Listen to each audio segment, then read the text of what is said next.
കോൺഗ്രസിനെ അതിരൂക്ഷമായി വിമർശിച്ച് കേന്ദ്ര ആഭ്യന്തരമന്ത്രി അമിത്ഷാ നുണപ്രചാരണത്തിലൂടെ കോൺഗ്രസ് സമൂഹത്തിൽ ഭിന്നിപ്പുണ്ടാക്കാൻ ശ്രമിക്കുന്നു. ഡൽഹിയിൽ ബിജെപി ആസ്ഥാനത്ത് മാധ്യമങ്ങളെ കാണുകയായിരുന്നു അദ്ദേഹം. വിവരങ്ങളുമായി ഗൗതം അനന്തനാരായണൻ ചേരുകയാണ്. ഗൗതം, കഴിഞ്ഞ 48 മണിക്കൂറിൽ കോൺഗ്രസ് നടത്തിയത് അംബേദ്കറെ അവഹേളിക്കുന്ന കാര്യങ്ങളാണ്, അത്തരം പരാമർശങ്ങളാണ് കോൺഗ്രസ് നടത്തിയത് എന്ന് പറഞ്ഞുകൊണ്ടായിരുന്നു കേന്ദ്ര ആഭ്യന്തരമന്ത്രിയുടെ വാർത്താ സമ്മേളനം.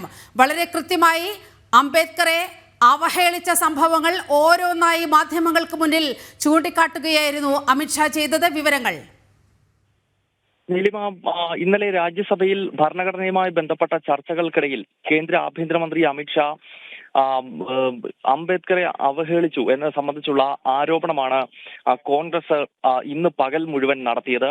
ഇതിന് ശക്തമായ മറുപടി നൽകിക്കൊണ്ടാണ് കേന്ദ്ര ആഭ്യന്തരമന്ത്രി ഇന്നിപ്പോൾ BJP ആസ്ഥാനത്ത് വാർത്താ സമ്മേളനം വിളിച്ചത്. ഈ വാർത്താ സമ്മേളനത്തിൽ ഉടനീളം കോൺഗ്രസ് എങ്ങനെയാണ് BR അംബേദ്കറെ അവഹേളിച്ചത്, അല്ലെങ്കിൽ ഭാരതത്തിന്റെ മുഖ്യധാരയിൽ നിന്നും അംബേദ്കറെ പോലെ ഒരു ഭരണഘടനാ ശില്പിയെ മാറ്റി നിർത്തിയത് നെഹ്റു ഉൾപ്പെടെയുള്ളവർ എന്തൊക്കെ തന്ത്രങ്ങൾ ഉപയോഗിച്ചാണ് എന്നത് സംബന്ധിച്ചുള്ള വിശദീകരണമാണ് കേന്ദ്ര ആഭ്യന്തരമന്ത്രി അമിത്ഷാ നടത്തിയത്. അദ്ദേഹം ഭാരതത്തിന്റെ ചരിത്രം, സ്വാതന്ത്ര്യത്തിന് ശേഷം ഇങ്ങോട്ട് നെഹ്റു പരിവാർ എങ്ങനെ പല സ്വാതന്ത്ര്യ സമര സേനാനികളെയും ദേശസ്നേഹികളെയും ഒതുക്കി എന്നതിന്റെ ചരിത്രമാണ് അമിത്ഷാ BJP ആസ്ഥാനത്ത് വിശദീകരിച്ചത്.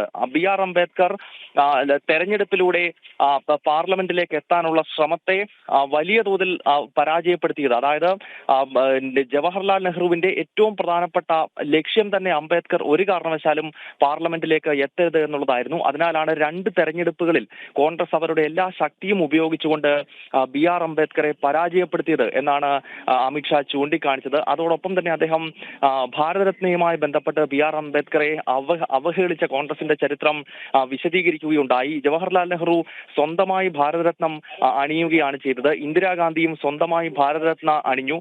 എന്നാൽ BR അംബേദ്കർക്ക് ഭാരതരത്നം നൽകുവാൻ കോൺഗ്രസ് ഒരിക്കൽ പോലും തയ്യാറായിരുന്നില്ല. ഭാരതരത്ന അംബേദ്കർക്ക് നൽകിയത് BJP പിന്തുണയുള്ള VP സിംഗിന്റെ സർക്കാരാണ് എന്ന് അമിത്ഷാ ചൂണ്ടിക്കാണിച്ചു. അങ്ങനെ അംബേദ്കറുടെ ചരിത്രം നോക്കുമ്പോൾ ഒരിക്കൽ പോലും അദ്ദേഹത്തെ കൃത്യമായി അദ്ദേഹത്തിനെ മുഖ്യധാരയിലേക്ക് എത്തിക്കുവാനോ, അല്ലെങ്കിൽ ഭാരതത്തിന്റെ ചരിത്രത്തിൽ പ്രത്യേകിച്ച് ഭരണഘടനാ ശില്പി എന്ന നിലയിൽ നാടിന്റെ നന്മയ്ക്കായി അദ്ദേഹം ചെയ്ത സംഭാവനകളെ എക്കാലവും തള്ളിക്കളഞ്ഞ പാർട്ടിയാണ് കോൺഗ്രസ്. അദ്ദേഹത്തിന്റെ പേരിൽ ഒരു സ്മാരകം നിർമ്മിക്കാൻ പോലും രാജ്യത്ത് കോൺഗ്രസിന് ആയിരുന്നില്ല.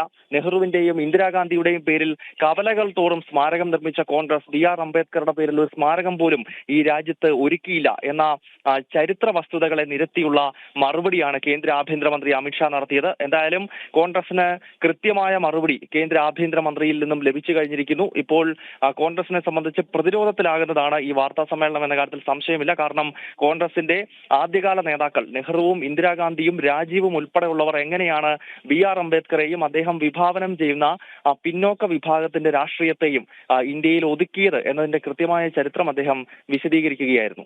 ശരി, ഗൗതമാണ് വിവരങ്ങൾ പങ്കുവച്ചത്.